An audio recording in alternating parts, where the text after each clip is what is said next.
Một tính năng khá là hay trên chiếc đồng hồ Go-Dot đó là mình lật tay nó tự sáng màn hình lên nha các bạn.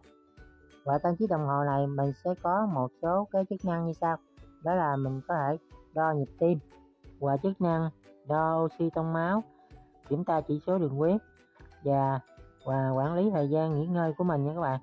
Đó, và mình đo được cái số bước chân nè. Đó, và một số cái chức năng cơ bản mà trên một chiếc đồng hồ thông minh có nha các bạn.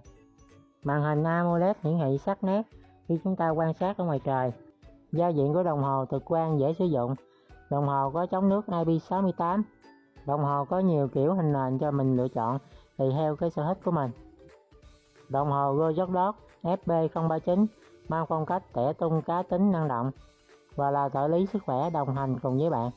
Bạn nào quan tâm đến cái sản phẩm đồng hồ Go-Dot FB039 này, mình nhấp vào cái giỏ hàng màu vàng ở góc bên trái màn hình nha.